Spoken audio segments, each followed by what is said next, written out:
వలస జీవులు పల్లెలకు రావడంతో శ్రీకాకుళం జిల్లాలో అప్పుడే సంక్రాంతి వాతావరణం నెలకొంది. 3 రోజులు జరిగే ఈ పండుగ నేపథ్యంలో పిల్లలు పెద్దలు గ్రామాల్లో సందడి చేస్తున్నారు.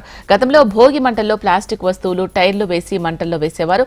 దీనిని అరికట్టడానికి ఒక గ్రామంలో చిన్నారులు తమ పెద్దలకు అవగాహన కల్పిస్తున్నారు. భోగి ఏ విధంగా చేయాలో చేసి చూపిస్తున్నారు.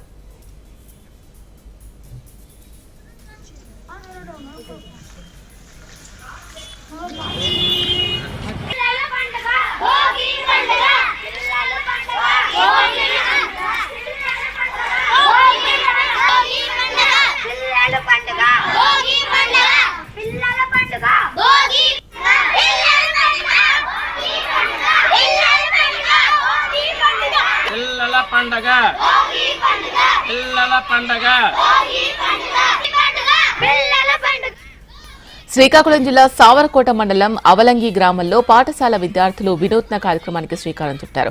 కాలుష్యం కలగకుండా భోగి చేసుకోవాలని అవగాహన కల్పిస్తున్నారు. విద్యార్థులంతా కలిసి 50,000 పిడకలు తయారు చేశారు.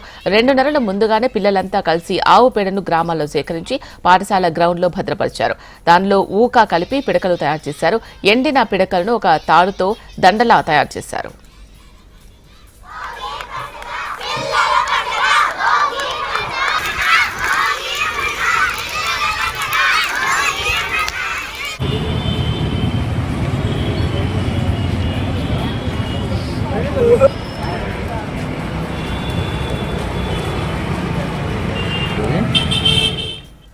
భోగి మంటల్లో ప్లాస్టిక్ ను టైర్లను వేయడం వల్ల కాలుష్యం పెరిగిపోతోంది. చలికాలంలో ఆ గాలిని పీల్చడం వల్ల శ్వాసకోశ వ్యాధుల బారిన పడతారు. ప్లాస్టిక్ వాడకుండా పిడకలనే వాడాలని, దీనివల్ల కాలుష్యం తగ్గుతుందని బాలబాలికలు పిడకల దండతో ర్యాలీ నిర్వహించి నినాదాలు చేశారు.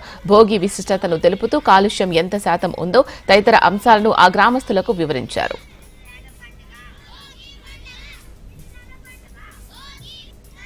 ప్రతి సంవత్సరం సంక్రాంతి ముందు వచ్చే పండుగ భోగి పండుగ.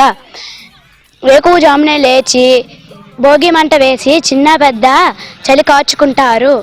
అదేవిధంగా ఆవు పేడతో భోగి పిడకలు చేసి భోగి మంటలో వేస్తారు. భోగి పిడకలు, కర్రలు, ఇంటిలో పాత వస్తువులు భోగి మంటలో వేస్తాము. ఆ మంట వేయడానికి ముఖ్య కారణం బాధలు, కష్టాలు అగ్నిదేవునికి సమర్పించి సుఖ సంతోషాలు ప్రసాదించమని ప్రార్థిస్తారు. Thank you. సాధారణంగా మన గ్రామాలలో భోగి రోజు భోగి మంటలు వేస్తారు. అందులో అనేక రకాలైన వస్తువులు వేసేస్తున్నాము. ఆ మంట ద్వారా వచ్చే పొగ ద్వారా గాలి కలుషితం అవుతుంది. కానీ మా పాఠశాలలో మేము స్వచ్ఛమైన ఆవు పేడతో తయారు చేసిన భోగి పిడకలతో భోగి మంట వేస్తున్నాము. భోగి పండుగ సందర్భంగా చాలా మంది కాలుష్యం మరింత పెంచుతున్నారని టీచర్స్ తెలిపారు. పిల్లలతో ఆవు పేడతో పిడకలు తయారు చేయించి దీనివల్ల ఉపయోగాలు తెలపడం జరిగింది అన్నారు.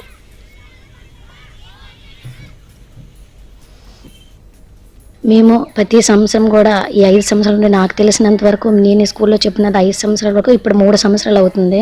3 సంవత్సరాల నుండి కూడా మేము ప్రతి ఒక్క పండుగని పిల్లలకు కానీ వాళ్ళ యొక్క తల్లిదండ్రులకు కానీ గ్రామంలో ఉండేటటువంటి ప్రజలకు కానీ అవగాహన కల్పించడానికి మేము ప్రతి ఒక్క పండుగను కూడా అందరికీ బయట వెళ్ళి చేస్తాము. అలాగే ఏంటంటే మేము ఈరోజు భోగి జరుపుకుంటున్నాము. మేము పండుగ దూరిన నెలగంట ధనుర్మాసం అనేసి అంటాం కదా, ధనుర్మాసం నుండి పేడను తెచ్చి పిడకలుగా చేర్చి అవి ఎండిన తర్వాత పిల్లలతో సహా పిల్లలు మేము అందరం కూడా ఉపాధ్యాయులు కూడా దండలుగా గుచ్చి మీరు చూస్తున్నట్లయితే మొత్తం దాన్ని ఒక భోగి మంటలా తయారు చేసి మినిమం ఒక 50 పిడకల భోగి పిడకల దండలా గుచ్చి మేము మొత్తం ఇక్కడ కడుతున్నాము. మన సంక్రాంతి సంబరాల్లో మొదటగా వచ్చే పండుగ భోగి పండుగ. భోగి పండుగ యొక్క విశిష్టత ఏంటంటే భోగి మంటను మనము భోగి పిడకలను స్వచ్ఛమైన ఆవు పేడతో భోగి పిడకలను చేసుకుంటాం. ఎందుకంటే మా పాఠశాలలో ప్రతి పండుగను ప్రతి సంవత్సరం అందరి పిల్లలతో కలిసి ప్రతి పండుగని సెలబ్రేట్ చేసుకుంటాం. భోగి పండుగ యొక్క విశిష్టత ఏంటంటే స్వచ్ఛమైనటువంటి ఆవు పేడతో 50,000 స్వచ్ఛమైనటువంటి ఆవు పేడ 50,000 పిడకలతోని తయారు చేసాం. పిల్లలు, పెద్దలు, టీచర్స్ అందరూ కలిసి మేము ఉపాధ్యాయ సిబ్బందితో సహా మేము ఈ భోగి పిడకల్ని తయారు చేసాము. అదేవిధంగా ఈ పిడకలన్నింటినీ దండగుచ్చి పెద్ద 50,000 పిడకలన్నింటినీ కలిపి పిల్లలతో సహా టీచర్స్ కూడా దీంట్లో పాల్గొని ర్యాలీ చేస్తాం. పర్యావరణంపై పిల్లలు చేస్తున్న ఈ పనికి గ్రామాల్లో పెద్దలు ఆలోచించాలని పర్యావరణవేత్తలు అంటున్నారు. హిందూ పండుగల్లో ప్రతి దానికి పర్యావరణానికి ముడిపడి ఉంటుంది. పిల్లలు పర్యావరణ రహిత భోగిని చూసి ప్లాస్టిక్ లేకుండా కర్రలతో పిడకలతో భోగిని జరుపుకోవాలని ఆశిద్దాం.